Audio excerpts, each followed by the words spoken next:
तीर्थ यात्रा करने से उतना लाभ नहीं होता जितना तत्वज्ञ गुरु के तात्विक वचन सुनने से लाभ होता है। तीर्थ यात्रा करने से तो पुण्य होगा, परंतु गुरु के तात्विक वचन सुनने से तो हमारी आत्मिक उन्नति होगी, आध्यात्मिक उन्नति होगी। पुण्य का फल स्वर्ग है, परंतु आत्मिक उन्नति हुई तो फिर उसका फल तो उसका वर्णन शब्दों में नहीं किया जा सकता। ऐसी उसकी बड़ी भारी महिमा है।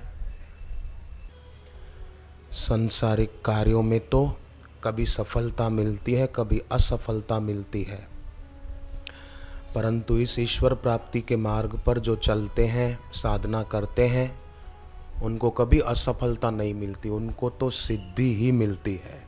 सांसारिक कार्यों में सिद्धि और असिद्धि होती है।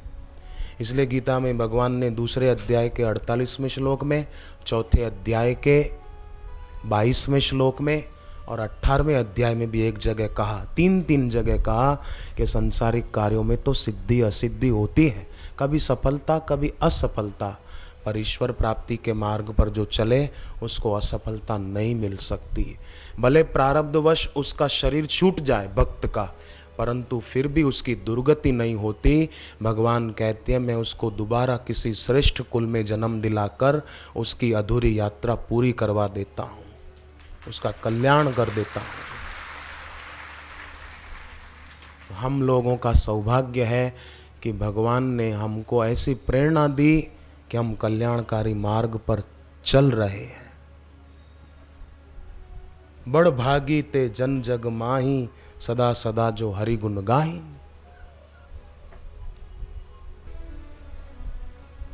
नांदेड़ के एक सज्जन की तो आंखों की रोशनी बिल्कुल कमजोर हो गई थी, कंप्यूटर का और उसका काम था। डॉक्टर कहते थे अब ठीक नहीं होगी रोशनी। उन्होंने कहा कोई बात नहीं, आंखों की रोशनी और कम हो जाए उसके पहले एक बार मैं गुरुदेव के दर्शन करके आ जाता हूँ। तो अहमदाबाद आए नांदेड़ से, दिवाली का पर्व था, अपनी जगह पर बैठे थे चुपचाप, और उस दिन भी गुरुदेव निकट से दर्शन देने पधारे। उसने कहा नहीं कि बाबू मेरे को तकलीफ है, मैं क्या करूं, मेरे को आंखों की रोशनी कमजोर है, ऐसा कुछ बोले नहीं, वो बैठे रहे। तो बोले, उन्होंने चिट्ठी लिख कर दी मुझे, बोले जैसे दिवाली को कोई दीपक जलाते हैं, ऐसे ही दिवाली के दिन गुरुदेव ने मेरे नेत्र दीपक जला दिए। मैंने कुछ कहा नहीं। घट घट के अंतर की जानत, भले बुरे की पीर पहचानत। किसी के जीवन में कोई समस्या हो तो भी उसको निराश होने की तो जरूरत नहीं है। क्षमा बुझ जाए तो फिर जल सकती है, नाव भंवर में फंस जाए तो किनारे लग सकती है। मायूस न हो, इरादे न बदल, तकदीर किसी वक्त भी बदल सकती है।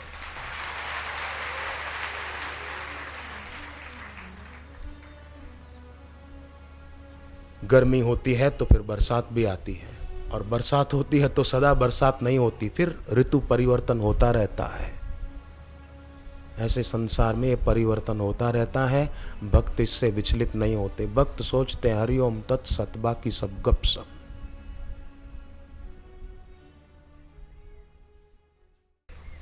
आप सचमुच में बहुत बुद्धिमान हैं। भगवान ने गीता में एक वचन कहा है 10वें अध्याय में 8वें श्लोक में, इति मत्वा भजन्ते माम बुद्धा भाव समन्विता।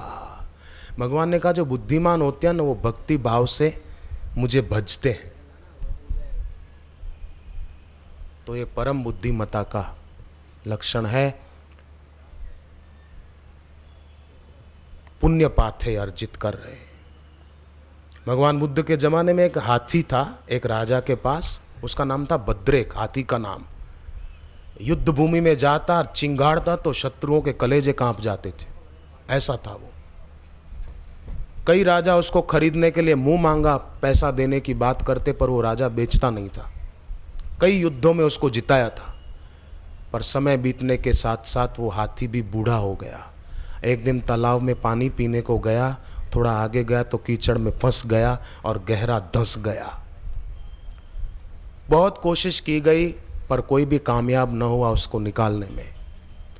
राजा खुद आए पर कुछ नहीं हो पाया। राजा को याद आया कि बूढ़ा महावत इसका जो बरसों से इसके साथ रहा, इसका ख्याल रखता था, वो बूढ़ा होने के कारण रिटायर्ड हो गया, उसको बुलाया जाए। तो उस बूढ़े महावत को बुलाया गया। उसने हाथी को देखा फंसा हुआ तो खूब हंसा महावत, सबको कहा एक तरफ हट जाओ, ये अपने आप निकलेगा। राजा ने कहा सुबह से शाम हो गई, अभी तक तो निकला नहीं, अब कैसे निकलेगा? बोले आप देखो। उसने रणभेरी बजाई, बूढ़े महावत ने नगाड़े बजवाए। संग्राम भेरी ज्यों बजी त्यों हाथी को अपने पुराने जवानी के दिन याद आ गए और एकदम हाथी ने गर्जना की, चिंगाड़ा और बल करके निकल आया बाहर। सब लोगों ने जय जयकार की उस बूढ़े महावत की। भाई तुमने तो कमाल कर दिया, हम लोग सुबह से कोशिश कर रहे थे, निकाल नहीं पा रहे थे। बोले बस इसको निकालने की युक्ति मुझे याद थी, रणभेरी बजाओ, इसका सोया हुआ बल जाग उठेगा।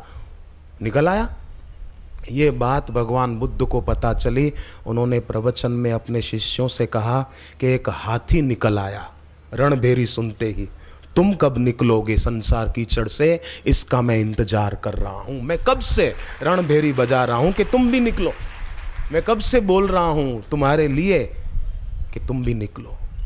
गुरु के वचन हमें निकालते हैं इस संसार सागर से, तार देते हैं गुरु के वचन। इसलिए शिष्य साधक गुरु पूर्णिमा का पर्व जो वर्ष में एक बार आता है, साधक आते हैं, अपने गुरु के प्रति कृतज्ञता व्यक्त करते हैं, कुछ नए सूत्र, कुछ नया संदेश साधना में आगे बढ़ने का अपने गुरुदेव से प्राप्त करके फिर आध्यात्मिकता की ऊंची यात्रा करते हैं। त्याग और समर्पण का ये पर्व साधक मनाते हैं बड़ी श्रद्धा से। तो ये बड़ा दिव्य पर्व है, सब पर्वों की अपेक्षा गुरु पूर्णिमा पर्व। हमारा जीवन भी पूर्णता की ओर अग्रसर हो, उसका संकेत देता है ये पर्व, गुरु पूर्णिमा का पर्व। साधकों को चाहिए, अगर किसी ने नहीं सुनी हो सके तो अभी तो कैसेट स्टॉल पर नहीं मिलेगी, पर कभी मिल जाए तो देखना, बापू जी के ध्यान की कैसेटें, हृदय की दिव्य वाणी, गुरु प्रसाद आदि आदि। और हरिद्वार का तात्विक सत्संग जो हुआ था उच्च कोटि के जिज्ञासुओं के लिए, वो तो जरूर सुनिए।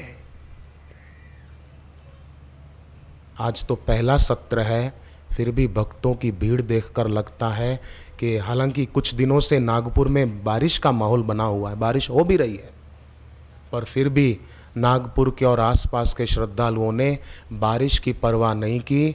नागपुर के और आसपास के श्रद्धालुओं ने दिखा दिया कि मैदान में अगर हम डट जाएं तो मुश्किल है पीछे हट जाएं।